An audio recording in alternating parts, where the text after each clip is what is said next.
Students, कैसे हैं आप? I really wish you all people are fine. Students, आज के इस लेक्चर में हम कवर करेंगे चैप्टर नंबर 8 को, केमिस्ट्री के, और आज सीखेंगे कि एक्सरसाइज एमसीक्यूज़ में क्या कहना चाह रहे हैं। तो स्टूडेंट्स, अगर मैं आपसे बात करना चाहूँ अबाउट एक्सरसाइज एमसीक्यूज़, पहला क्वेश्चन है metals can form ions carrying charges, यानी जो मेटल्स होते हैं वो आयंस बना सकते हैं, तो इन पे कौन कौन से चार्ज होते हैं। तो let's say that we have metals. हम कुछ मेटल्स की बात कर लेते हैं, जैसे सोडियम भी एक मेटल है, कैल्शियम भी एक मेटल है, एल्युमिनियम भी एक मेटल है, और लेड भी एक मेटल है। तो बहुत से मेटल्स के मैंने नाम लिख दिए हैं। स्टूडेंट्स, ये मेटल जो है एक इलेक्ट्रॉन लूज़ करेगा, तो एक इलेक्ट्रॉन लूज़ करने पे इस पर सिर्फ जो है वो सिंगल चार्ज आएगा, तो लिहाजा सिंगल चार्ज वाले को हम बोलेंगे यूनी पॉजिटिव चार्ज। ठीक है।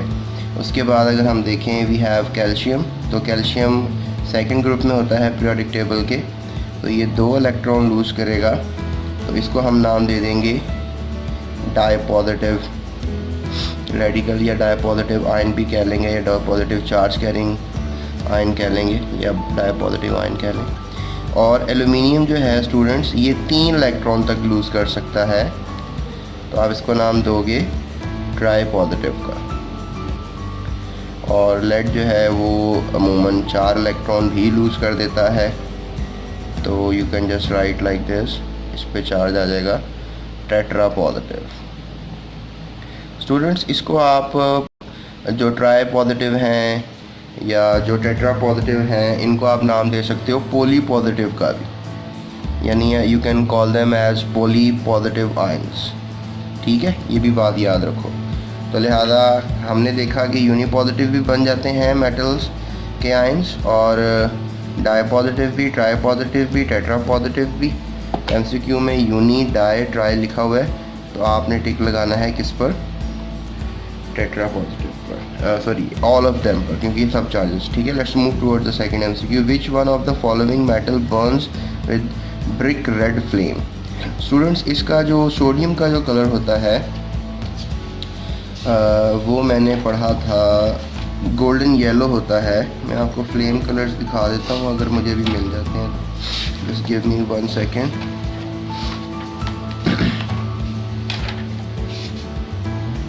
देख लें आप, यहाँ पर इनके कलर लिखे हुए हैं। जैसे for example if we just talk about sodium, ये वैसे इसका जो सिल्वरी वाइट अपीयरेंस होती है, लेकिन कलर इसका ये लिखा हुआ है फ्लेम का कलर। फ्लेम में जलाओगे ना सोडियम को, तो इसका क्या कलर होगा? सोडियम का गोल्डन येलो लिखा हुआ है, मैग्नीशियम का लिखा हुआ है ब्रिलियंट वाइट, और कैल्शियम का ब्रिक रेड लिखा हुआ है। तो वहाँ पे जो एमसीक्यू उन्होंने किया है उसकी तरफ आ जाते हैं। They are asking a question कि वो कौन सा ब्रिक रेड फ्लेम होगा, तो calcium is going to be the right answer. उसके बाद sodium is extremely reactive metal. Everybody knows पहले ग्रुप के एलिमेंट्स एक्सट्रीमली रिएक्टिव होते हैं, but it does not react with. Sodium किससे रिएक्शन नहीं करेगा? इसका स्टूडेंट्स मैं आपको रेफरेंस दे देता हूँ। इस पेज नंबर 143 है। इसके अंदर स्टूडेंट्स वो आपको दिखा रहे हैं कि सोडियम वाटर से रिएक्शन करके सोडियम हाइड्रोक्साइड बना लेता है, सोडियम ऑक्सीजन से रिएक्शन करके सोडियम ऑक्साइड, और फिर मज़ीद इसको अगर हम वाटर से रिएक्ट कर दें तो ये सोडियम हाइड्रोक्साइड दोबारा बना लेगा। सोडियम हाइड्रोजन से भी रिएक्ट कर लेता है, सोडियम हाइड्राइड बन जाएगा, इसे हम आयोनिक हाइड्राइड्स भी कह सकते हैं। और सोडियम अगर क्लोरीन गैस से रिएक्शन करेगा तो सोडियम क्लोराइड बन जाएगा। और सोडियम बेसिकली कह लो कि नाइट्रोजन से रिएक्शन नहीं कर सकता, यानी देयर इज़ नथिंग रिएक्शन। यानी अगर आप कहो कि सोडियम का रिएक्शन आप नाइट्रोजन गैस से कर दो तो you will write no reaction. ठीक है। उसके बाद सोडियम को अगर हम कार्बन से करें तो ये कार्बन से भी रिएक्ट नहीं करता, यानी sodium is not reacted with carbon even. यहाँ पे भी आप लिखोगे नो रिएक्शन। ठीक है। सो आंसर क्या होगा इस एमसीक्यू का? स्टूडेंट आंसर होगा I think so sodium extremely reactive है, लेकिन किसके साथ रिएक्शन नहीं करेगा? यहाँ पे कार्बन तो है नहीं है, हाइड्रोजन से भी किया था, सल्फ़र से भी करेगा तो सोडियम सल्फाइड बनाएगा, सोडियम फॉस्फाइड बनाएगा। अगर फॉस्फोरस से करेगा तो नाइट्रोजन से नहीं करेगा रिएक्शन। ठीक है। उसके बाद चलते हैं चौथे एमसीक्यू की तरफ। Which one of the following is the lightest metal? इनमें से सबसे लाइटेस्ट मेटल, यानी जिसकी डेंसिटी सबसे लो होगी वो लाइटेस्ट होगा।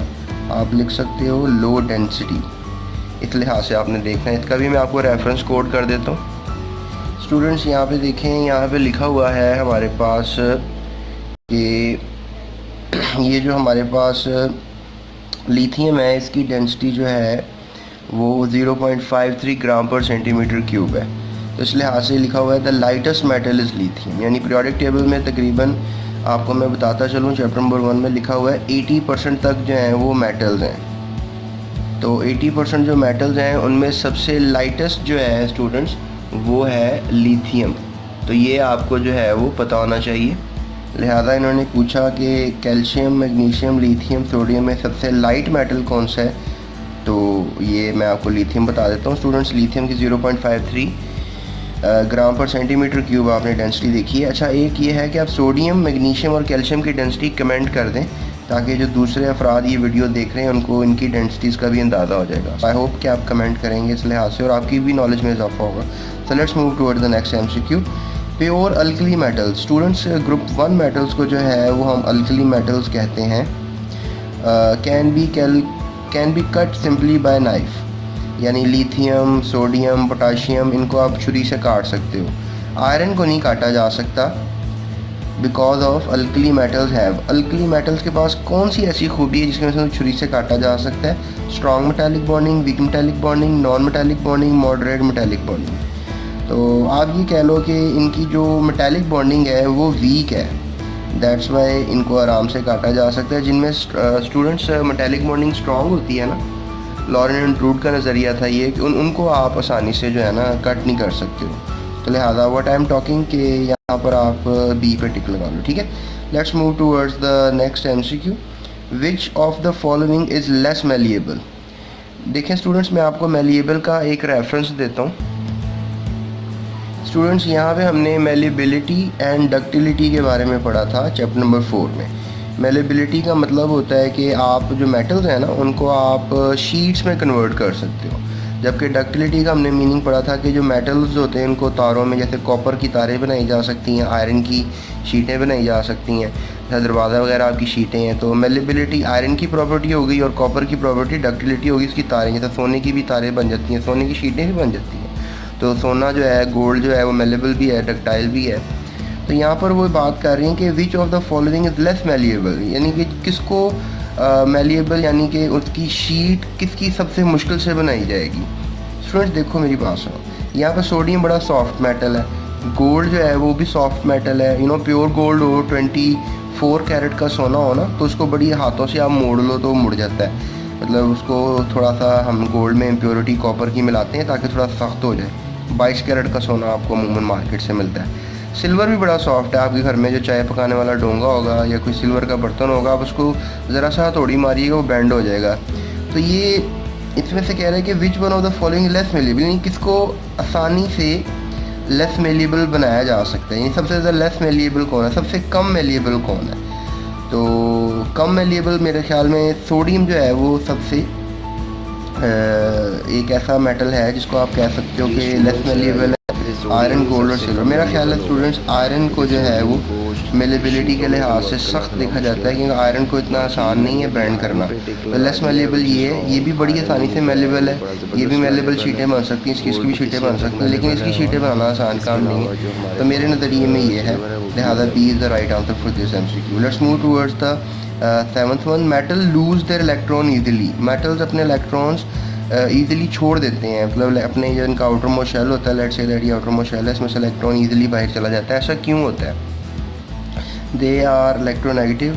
ये तो नहीं होगा, नॉन मेटल्स होते हैं, लिहाजा मेटल्स तो हमें कभी भी इलेक्ट्रोनेगेटिव नहीं होंगे। They are electron affinity, they have electron affinity, तो they are never attracted towards electron, तो लिहाजा ये भी नहीं हो सकता। दे आर इलेक्ट्रो पॉजिटिव, ये हो सकता है कि इलेक्ट्रॉन लूज करने की वजह इलेक्ट्रो पॉजिटिविटी है, गुड कंडक्टर ऑफ हीट, ये वजह भी नहीं हो सकती। तो मोस्ट मेटल जो है इलेक्ट्रॉन ईजिली इसलिए लूज़ करते हैं क्योंकि वो इलेक्ट्रो पॉजिटिव होते हैं, तो लिहाजा C option is the right option. उसके बाद चलते हैं हम अपने 8वें MCQ की तरफ, ठीक है। 8वें MCQ में स्टूडेंट्स ये बता रहा है हमें which one of the following is brittle. Brittle का मतलब होता है थोड़ा सा ज़रा खुरदरा सा, रसदार, जैसे आपने देखा होगा रस वगैरह जो होते हैं ना, रस वगैरह आप खाते हो जो, ये ब्रिटल होते हैं। कैंडीज़ वगैरह भी ब्रिटल होती हैं। तो सोडियम, एल्यूमिनियम, सेलेनियम, मैग्नीशियम, इनमें से कौन सा एलिमेंट ऐसा है जो ज़्यादा ब्रिटल होगा? तो मेरे ख़्याल से जो है यहाँ पे मैं एल्यूमिनियम को थोड़ा सा वोट देना चाहूँगा, या सेलेनियम भी हो सकता है। So let me check it for you, 1 minute दें बस। स्टूडेंट्स, सेलेनियम जो है इसका राइट आंसर है। ठीक है, let's move towards the next MCQ. Which one of the following is non metal is lustrous? इसमें से कौन सा नॉन मेटल, लस्ट्रस का मतलब है चमकदार, इनमें से कौन सा नॉन मेटल जो है वो चमकदार है? तो मेरा ख्याल है कि आयोडीन लस्ट्रस होता है, सॉलिडिफाइड होता है और थोड़ा सा लस्ट्रस होता है, तो ये आप याद रखो। उसके बाद है ये 10वां, non metals are generally soft, non metals अमूमन सॉफ्ट होते हैं, but which of the following is extremely hard? इनमें से हार्ड कौन सा है? तो मैं तो बताता जाऊँ, डायमंड कट्स, डायमंड वाली रवायत है, एक बड़ी ख़ास मकूला है, तो इसके लिहाज से तो diamond is going to be the hardest non metal on this planet. ये तो मेटल से भी काफ़ी सख्त होता है, इसको कट करने के लिए कोई डायमंड की ज़रूरत पड़ती है। ग्रेफाइट भी हार्ड होता है लेकिन एज़ कम्पेयर टू डायमंड नहीं। आयोडीन तो सॉफ्ट है, फॉस्फोरस बहुत सॉफ्ट मेटल है। ये माचिस के जो ऊपर से थोड़े से खाके होते हैं ना, छोटे से माचिस की तीली के ऊपर जो कवरिंग होती है वो जलती है, जो वो अमूमन फॉस्फोरस उसमें होता है, फॉस्फोरस और सल्फर दोनों होते हैं। अच्छा, ये हो गया। उसके बाद let's move towards the last one. Which one of the following will not react with dilute HCl? Dilute HCl से कौन सा रिएक्शन नहीं करेगा? इसका मैं आपको रेफरेंस दे देता हूँ पहले। स्टूडेंट्स, इसका रेफरेंस इस चैप्टर में तो मुझे मुश्किल ही लग रहा है। एक चीज़ जो मुझे पता है मैं आपसे शेयर कर देता हूँ। HCl के साथ कोई भी मेटल अगर रिएक्ट करता है ना, अमूमन क्या होता है कि यू कैन से कि हाइड्रोजन गैस पैदा हो जाती है और मेटल क्लोराइड पैदा होगा।